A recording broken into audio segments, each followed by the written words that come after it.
കുത്താട്ടകുളം കൊറോണയുടെ ബഹുമാനപ്പെട്ട വികാരി ജെയിംസ് കുടിലച്ച, പലാരൂപതയുടെ പ്രോട്ടോസ് ജല്ലൂസ് മോൺസിഞ്ഞോർ ജോസഫ് തടത്തിൽ, മറ്റ് 3 പ്രിയപ്പെട്ട ജലാളച്ചന്മാരെ, ചാൻസലച്ച, പ്രിയപ്പെട്ട കൊച്ചച്ച, മറ്റ് വൈദികരെ, സമർപ്പിതരെ, മാതാപിതാക്കളെ, വാത്സല്യമുള്ള കുഞ്ഞുമക്കളെ, നമ്മളുടെ ഈ ദേശത്തിൻ്റെയും ഇവിടുത്തെ ക്രൈസ്തവ വിശ്വാസത്തിൻ്റെയും ഒരു മായാത്ത മുദ്ര പോലെയാണ് ഇന്ന് ഈ ഇടവക ദേവാലയത്തെ കൊറോണ ആക്കി നമ്മൾ കർത്താവിന് സമർപ്പിച്ചത്. ഇവിടെ അച്ഛൻ കൊറോണ വികാരിച്ചൻ നമ്മുടെ ഈ ദേശത്തിൻ്റെ പ്രാധാന്യവും ഈ പള്ളി ഇന്നത്തെ നിലയിലായതിൻ്റെ ചരിത്ര വഴികളുമൊക്കെ നമ്മെ എല്ലാവരെയും ഓർമ്മിപ്പിച്ചു. ഏകദേശമൊക്കെ ആ ചരിത്രം നമുക്കും അറിവുള്ളതാണ്. ഭാവിയിൽ നമ്മൾ നോക്കുമ്പോൾ സഭയുടെ ചരിത്രം എല്ലാ നാടുകളിലും മെട്രോപൊളിറ്റൻ പട്ടണങ്ങളോട് ബന്ധപ്പെട്ട് വലിയ ദേവാലയങ്ങളും രൂപതകളും സ്ഥാപിക്കപ്പെടുന്ന കീഴ്വഴക്കമാണ് നമ്മൾ കാണുന്നത്. ആദ്യ നൂറ്റാണ്ടുകളിലെ സാർവത്രിക സുനകദോസുകൾ കൂടിയ സ്ഥലങ്ങളും ആ രൂപതകളുമൊക്കെ അത് പവിത്രമായിട്ട് സംരക്ഷിക്കപ്പെടുന്നെങ്കിലും പട്ടണങ്ങൾ വലുതായപ്പോൾ അവിടേക്ക് സഭയും സഭാധ്യക്ഷന്മാരും വൈദികരുടെ ഇതുപോലുള്ള വലിയ ക്രമീകരണത്തിൽ തലപ്പത്ത് നിൽക്കുന്നവരുമൊക്കെ ഇടം പിടിച്ചു. ഈ ദേശത്തിൻ്റെ പ്രത്യേകതയും അത്തരത്തിലാണ് നമ്മൾ എല്ലാവരും കാണുന്നത്. നൂറ്റാണ്ടുകളായിട്ടുള്ള ക്രൈസ്തവ സാന്നിധ്യ ചരിത്രം നമുക്ക് സ്വന്തമായിട്ടുണ്ട്. ഈ പ്രദേശത്തിൻ്റെ കത്തോലിക്കരും ക്രൈസ്തവരുമായിട്ടുള്ള നിരവധി ആളുകളുടെ സാന്നിധ്യമാണ് ഇതിൻ്റെ ഏറ്റവും വലിയ പ്രത്യേകത. വടകര പള്ളിയോടുള്ള ബന്ധം നമുക്കെല്ലാവർക്കും അറിവുള്ളതാണ്. 1653 ബഹുമാനപ്പെട്ട ജെയിംസ് ഇവിടെ പറഞ്ഞതുപോലെ പുനൻ കുരിശ് സത്യത്തിന് ശേഷം നമ്മളുടെ സമൂഹം 2 വിഭാഗങ്ങളായിട്ട്, പഴയ കൂറുകാർ അല്ലെങ്കിൽ കുറ്റുകാർ, പുത്തൻ കൂറുകാർ എന്ന് 2ആയിട്ട് തിരിയേണ്ട സാഹചര്യം വന്നു. 2 പള്ളികളുടെ ആവശ്യം വന്നു. അപ്പോൾ സ്വാഭാവികമായിട്ടും യാക്കോബായ പള്ളിയും കത്തോലിക്ക സുറിയാനി പള്ളിയും എന്ന് അതറിയപ്പെട്ടു. പിന്നീട് 1930കളിൽ മലങ്കര കത്തോലിക്ക സഭയോട് ബന്ധപ്പെട്ട വിശ്വാസികളും അവരുടെ ആരാധനക്രമങ്ങളും ഇവിടെ ആവശ്യമായിട്ട് വന്നു. അപ്പോൾ അത് ഇവിടെ പറഞ്ഞതുപോലെ ബെഥനി ആശ്രമവുമായിട്ട് ബന്ധപ്പെട്ടും മറിവാനിയോസിൻ്റെ പുണ്യശ്ലോകനായ വലിയ പിതാവിൻ്റെ സാന്നിധ്യവും നേതൃത്വവുമെല്ലാം അതിന് ഉണ്ടായിരുന്നു. ആ കൂട്ടത്തിൽ ഇവിടെയുള്ള സുറമലബാറിലെ സഭാംഗങ്ങളും കുടുംബങ്ങളും വളരെ അധികം വളർന്ന് വലുതായി. അങ്ങനെയാണ് ഇപ്പോൾ നമ്മൾ ഈ സാഹചര്യത്തിൽ എത്തിയിരിക്കുന്നത്. അങ്ങനെ ഇത് വളർന്ന് വലുതായ ഇതിൻ്റെ പിന്നിൽ വടകരപ്പള്ളിയുടെയും സീമായി ആശ്രമത്തിൻ്റെയും കലാകാലങ്ങളിലുള്ള വികാരിച്ചന്മാരുടെയും എല്ലാം ഞാൻ പറയാതെ അറിയാമല്ലോ ആ സാന്നിധ്യം ഉണ്ടായിട്ടുണ്ട്. അങ്ങനെ നമ്മൾ വളർന്ന് വലുതാകുന്ന അവസരത്തിൽ 1990 കഴിഞ്ഞപ്പോൾ ഇവിടം നമുക്ക് സുറമലബാറുകാരുടെ എണ്ണം കൂടി. അന്ന് 94 തിരുവല്ല മെത്രാൻ ഗീവർഗീസ് മാർ തിമോത്തിയോസ് നമ്മളോടെല്ലാം വലിയ താല്പര്യമുള്ള മെത്രാനച്ഛനായിരുന്നു. നമ്മുടെ വലിയ പിതാവിനോട്, പള്ളിക്കാപ്പറമ്പിൽ പിതാവിനോട് ഈ സ്ഥലത്തെ അവരുടെ പ്രത്യേകമായ സാഹചര്യത്തെക്കുറിച്ച് സംസാരിക്കുകയും അങ്ങനെ തിരുവല്ല മെത്രാന് നമ്മളുടെ വലിയ പിതാവിന്, പള്ളിക്കാപ്പറമ്പിൽ പിതാവിന് ഈ ദേശത്തുള്ള ചാപ്പലും അല്ലെങ്കിൽ അതിനോട് ചേർന്നുള്ള ക്രൈസ്തവ സമൂഹവുമെല്ലാം തരികയും സുറമലബാറിൻ്റെ നേതൃത്വത്തിൽ ഇവിടെ ഇടവക രൂപീകരിക്കപ്പെട്ട് വളരെ വലുതായ രീതിയിൽ മുമ്പോട്ട് വരികയും ചെയ്തു. അങ്ങനെ ഒരു സാഹചര്യം, വലിയൊരു എവല്യൂഷൻ എനിക്ക് പലപ്പോഴും തോന്നിയിട്ടുണ്ട്. ഈ കൂത്താട്ടുകുളം സുറമലബാർ സഭയുടെ ഒരു ചരിത്ര പാഠപുസ്തകമാണ്. ഞാനതിൻ്റെ 2-3 നിമിഷങ്ങൾക്കുള്ളിൽ ആ കാര്യം ഞാനിവിടെ സൂചിപ്പിച്ചല്ലോ. നമ്മുടെ സഭയോട് ബന്ധപ്പെട്ടിട്ടുള്ള നിരവധിയായ കാര്യങ്ങൾ ഒഴുകി ചേർന്ന് എത്തിയിരിക്കുന്ന കേന്ദ്രമാണ് ഈ കൂത്താട്ടുകുളം. ഇവിടെ വലിയ വചന പ്രഘോഷങ്ങൾ നടക്കുന്നുണ്ട്. അതുപോലെ തന്നെ ചൊവ്വാഴ്ച ദിവസങ്ങളിൽ യുദാസ് ദേവൂസിൻ്റെ നമ്മളുടെ മധ്യസ്ഥം പ്രാർത്ഥിച്ചുകൊണ്ടുള്ള നൊവേനകളുണ്ട്. സിമ്മായി അച്ഛന്മാരുടെ സാന്നിധ്യവും സ്കൂളുകളും, SABA സിസ്റ്റേഴ്സിൻ്റെ മഠങ്ങൾ, ആശുപത്രി, SMS-കാരുടെ ഋണാഭവന്, ഇങ്ങനെ എല്ലാ കാര്യങ്ങളും നമ്മുടെ ഈ പട്ടണത്തിലുണ്ട്, ഈ ഇടവകയ്ക്കുണ്ട്. നമ്മുടെ പ്രിയപ്പെട്ട യാക്കോബായ ഓർത്തഡോക്സ് സഹോദരങ്ങളും അതുപോലെ ഇതര ക്രൈസ്തവ സഭകളിലെ ആളുകളുമൊക്കെ ഒന്നിച്ച് പാർക്കുന്ന ഒരു ഇടമാണിത്. വലിയ എക്യുമെനിക്കൽ സാധ്യതകൾ ഉള്ള സ്ഥലമാണ്. അതുകൊണ്ട് ഈ കൂത്താട്ടുകുളം ഫൊറോന ഭാവിയിൽ വലിയ ഒരു എക്യുമെനിക്കൽ കേന്ദ്രമായിട്ട് വളരും. അതിലേക്കുള്ള ഒരു സ്വാഭാവികമായ ലീഡർഷിപ്പാണ് നമ്മളുടെ രൂപത കച്ചേരി ഇന്ന് ഇവിടെ ഔദ്യോഗികമായിട്ട് അനുവദിച്ച് നൽകിയതും. നമ്മളുടെ ഈ കൊറോണയുടെ വളർച്ച പലതരത്തിൽ നമ്മൾ മനസ്സിൽ കാണുന്നുണ്ട്. വലിയ പഠന കേന്ദ്രം ആകാനും എക്യുമെനിക്കലായിട്ടുള്ള കൂടിവരവുകളുടെ സെൻ്ററാകാനും അതിനെ ചുറ്റിപ്പറ്റി ഇതര മതസ്ഥരുമായിട്ടുള്ള ഒന്നിപ്പിനും നമ്മുടെ കർദിനാൾ കൂവക്കാട്ടൊക്കെ പ്രത്യേകമായിട്ട് ആ കാര്യത്തിന് വേണ്ടിയുള്ള പ്രീഫെക്റ്റാണല്ലോ. അപ്പോൾ ഇന്ത്യയുടെ പശ്ചാത്തലത്തിൽ അദ്ദേഹം ആണ്ടുവട്ടത്തിൽ 1-2 തവണയെങ്കിലും നാട്ടിൽ വരും.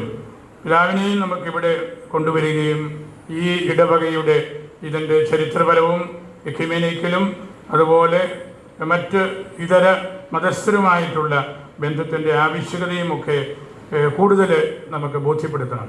അപ്പോഴാണിത് മുമ്പോട്ട് പോകാനായിട്ട് സാധിക്കുന്നത്. ഇതൊരു നല്ലൊരു അപ്പസ്റ്റോലിക് ഐഡൻറ്റിറ്റി കാത്തു സൂക്ഷിക്കുന്ന ഇടമാണ്. പരിശുദ്ധ ലേയോ മാർപ്പാപ്പായുടെ ആ ഒരു വീക്ഷണത്തിൽ ഇവിടെ നമുക്ക് നല്ല ആത്മീയ ചിന്തകൾ പിറക്കുകയും അതിൽ ആളുകളെ വളർത്തുകയും ചെയ്യണം. കാരണം ന്യൂമാൻ പറഞ്ഞ ഒരു കാര്യമുണ്ട്, I saw writing as thinking, thinking as praying, praying as spirituality.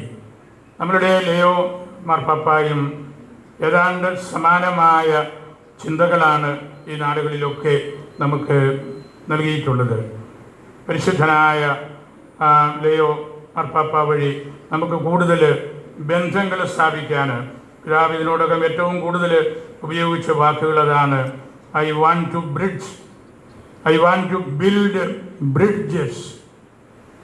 പാലങ്ങൾ പണിയാനാണ് ഞാൻ ആഗ്രഹിക്കുന്നത്. നമുക്ക് കൂത്താട്ടുകുളം അതിനുള്ള ഏറ്റവും നല്ല ഒരു കേന്ദ്രമാണ്. ഇത് വലിയൊരു പട്ടണമാണ്, ഇത് മുനിസിപ്പാലിറ്റിയാണ്. ഇവിടെ സർക്കാരുമായിട്ട് ബന്ധപ്പെട്ടിട്ടുള്ള സ്ഥാപനങ്ങളും എല്ലാം ഉണ്ട്. ഈ നാടുകളിൽ ഈ പട്ടണം വളർന്ന് വളരെ വലുതായി. അതുകൊണ്ട് എല്ലാ അർത്ഥത്തിലും നമ്മൾ ഇതിൻ്റെ നടുവിൽ നമ്മളുടെ ഈ ദേവാലയം കൊറോണ ആയത് ദൈവം തന്ന വലിയ ഭാഗ്യമാണ്, ദാനമാണ്. അത് പിന്നീട് ഏറെ താമസിയാതെ നമുക്കൊരു വലിയ കൊറോണ കേന്ദ്രത്തിന് ഉചിതമായ ഒരു ദേവാലയം നമുക്കിവിടെ പണിയേണ്ടതുണ്ട്. ദേവാലയം കേന്ദ്രമാക്കിയാണല്ലോ നമ്മുടെ പ്രവർത്തനങ്ങളും കാര്യങ്ങളും എല്ലാം മുമ്പോട്ട് പോകേണ്ടത്. നിങ്ങൾ തീർച്ചയായിട്ടും ആ കാര്യത്തിൽ കൂടുതലായിട്ട് ഇടവക ജനങ്ങളും മറ്റെല്ലാ സഹോദരങ്ങളും അതിനുവേണ്ടി പ്രാർത്ഥിക്കുകയും സഹകരിക്കുകയും ചെയ്യുമെന്ന് എനിക്ക് ഉറപ്പുണ്ട്. അങ്ങനെ നമുക്ക് എല്ലാ അർത്ഥത്തിലും കൂത്താട്ടുകുളം വളർന്ന് വലുതാകുന്നത് നമ്മുടെ മനസ്സിൻ്റെ അടിത്തട്ടിൽ കിടക്കുന്ന ഒരു ചിന്തയാണ് എന്ന് ഞാൻ ഓർമ്മിപ്പിച്ചു എന്ന് മാത്രമേ ഉള്ളൂ. നമ്മുടെ രൂപത കച്ചേരി നാളച്ചന്മാരും ചാൻസലർച്ചനും എല്ലാം യുനാനിമസായിട്ട് ചിന്തിച്ച ഒരു കാര്യമാണ് കുത്താട്ടുകുളത്ത് കൊറോണ ആക്കണം എന്നത്. അത് വലിയൊരു കൺസോളിഡേഷനായിട്ട് ഞാൻ കരുതുകയാണ്. അവരുടെ ആ ചിന്തകളും അതിലൊരു അഭിപ്രായ വ്യത്യാസമൊന്നും വരാതെ ഇവിടം ഈ രീതിയിൽ നമുക്ക് ഉയർത്തണം ആത്മീയതയിലും ഭൗതിക കാര്യങ്ങളിലും എന്നുള്ളത്. അതിന് നമ്മുടെ വലിയ ബഹുമാനപ്പെട്ട വികാരിച്ചന് സാധിക്കുമെന്ന് കച്ചേരിക്ക് ഉറപ്പുണ്ട്. അദ്ദേഹം സമർത്ഥനായ വൈദികനാണ്. MDH ഉപരിപഠനം നടത്തിയ ആളാണ്. നന്നായിട്ട് പ്രാർത്ഥിക്കും. ദീർഘ മണിക്കൂറുകൾ വായിച്ച് ആ വായനയുടെ ഫലം ദൈവജനത്തിൻ്റെ ക്ലാസ്സുകളിലൂടെയും തിരുവചന വ്യാഖ്യാനത്തിലൂടെയും എല്ലാം നൽകുന്ന ആളാണ്. തുടർച്ചയായിട്ട് അച്ഛന് അസിസ്റ്റൻ്റായും വികാരിയായും നിരവധി പള്ളികളിൽ ശുശ്രൂഷ ചെയ്തു. അജപാലനപരമായ നല്ല പരിചയമുണ്ട്. ഭാഷാപരമായ വലിയ മികവുണ്ട്. വ്യക്തിപരമായിട്ട് നല്ല സാമർഥ്യമുണ്ട്. അത് പരിശുദ്ധ കുർബാനയുടെ അർപ്പണത്തിലും പ്രസംഗത്തിലും ലീഡർഷിപ്പ് നമ്മളെല്ലാവരും അടുത്ത് അനുഭവിച്ച് അറിയുന്നവരാണ്.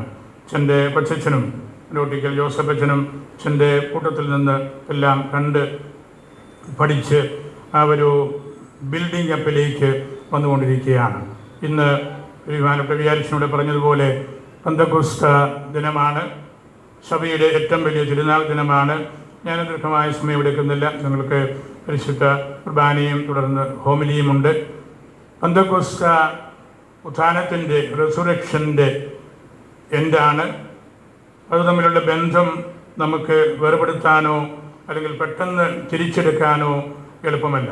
ദൈവത്തിൻ്റെ അരൂപിയാണ് എല്ലാം കൂട്ടി യോജിപ്പിക്കുന്നത്. വിശുദ്ധനായ സിപ്രിയാൻ്റെ വാക്കുകൾ ഇപ്സെ ഹാർമോണിയ എസ്റ്റ്, പരിശുദ്ധാത്മാവ് അതിൽ തന്നെ ഹാർമണിയാണ്, ബാലൻസറാണ്, എല്ലാം ചേർത്ത് പിടിക്കുന്ന കൺസോളിഡേറ്റ് ചെയ്യുന്ന ദൈവമാണ് പരിശുദ്ധ റൂഹ. Outside the church holy spirit acts by his power, inside the church by his person. പിതാവും പുത്രനും പരിശുദ്ധ റൂഹായുമായ വ്യക്തികളുടെ കൂട്ടായ്മയാണ് ത്രിയേക ദൈവം. അത് പെന്തക്കോസ്തായിൽ നമ്മുടെ കർത്താവിൻ്റെ പുനരുത്ഥാനത്തിൻ്റെ അവസാന 50 ദിവസങ്ങൾ പൂർത്തിയായപ്പോൾ ദൈവം നമുക്ക് അനുവദിച്ചു തന്ന വലിയ ഓർമ്മപ്പെടുത്തലും വലിയ ഒരു തിരുത്തലുമാണ് നമുക്ക് എല്ലാവർക്കും ലഭിച്ചിരിക്കുന്നത്.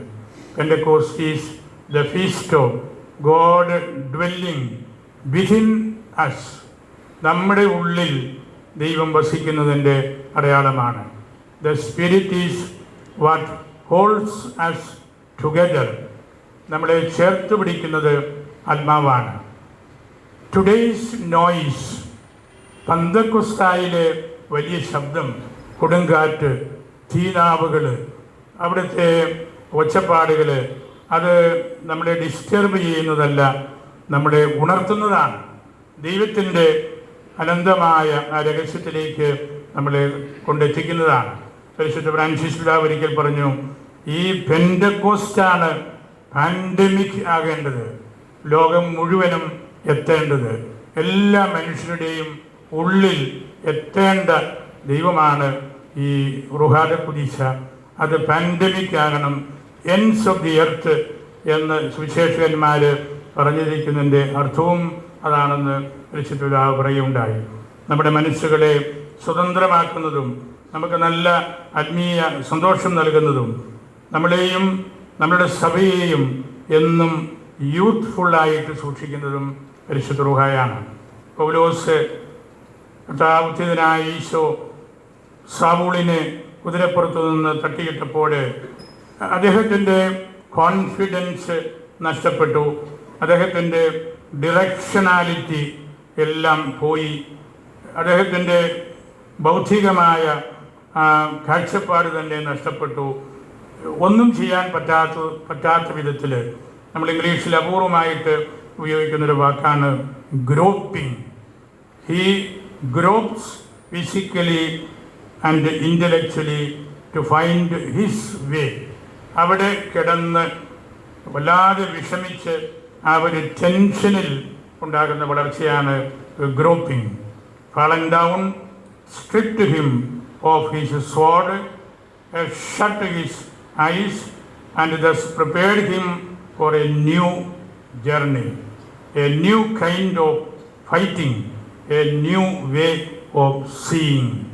അതാണ് വാസ്തവത്തിൽ പന്തക്കുസ്തായിൽ നമുക്ക് ഓരോരുത്തർക്കും ലഭിക്കേണ്ടത്. ആ ന്യൂ വേ ആണ് നമ്മൾ സഭയുടെ കൂട്ടായ്മയിലും അല്ലെങ്കിൽ നമ്മുടെ ജപാലനപരമായ മികവിലും ഒക്കെ കൊണ്ടുവരുന്നത്.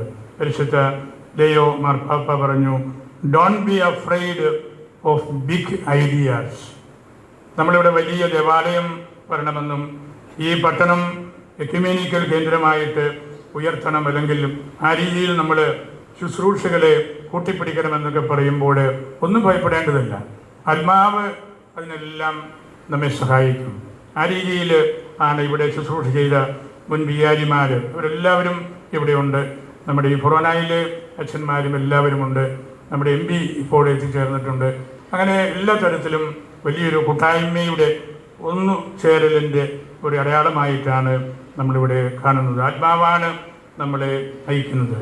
The holy spirit moved the conclave to give us an Augustinian with a pastoral heart എന്ന് ഇറ്റാലിയൻ പേപ്പേഴ്സൊക്കെ ആ ദിവസങ്ങളിൽ എഴുതിയല്ലോ. പരിശുദ്ധാത്മാവാണ് കോൺക്ലേവിനെ ആ തരത്തിൽ നമ്മുടെ മുമ്പിലേക്ക് കൊണ്ടുവന്നത്.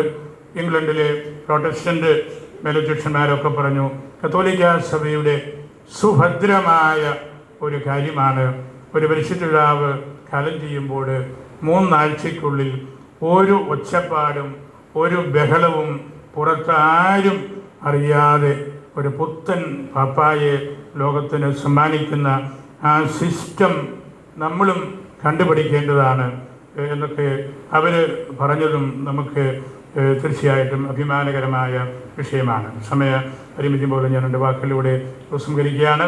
നമ്മളെല്ലാവരും വലിയ സന്തോഷത്തോടും അഭിമാനത്തോടും കൂടിയാണ് ഇന്നിവിടെ ആയിരിക്കുന്നത്. നമ്മുടെ എല്ലാവരുടെയും ആഗ്രഹം മുത്താട്ടുകുളം ഓരോ ദിവസവും വളർന്ന് വലുതായി എല്ലാവരെയും ചേർത്ത് പിടിക്കുന്ന ഒരു നേതൃത്വം പ്രിയപ്പെട്ട ഫൊറോന വികാരി ബഹുമാനപ്പെട്ട ജെയിംസ് അച്ഛൻ നൽകുമെന്ന് ഉറപ്പുണ്ട്.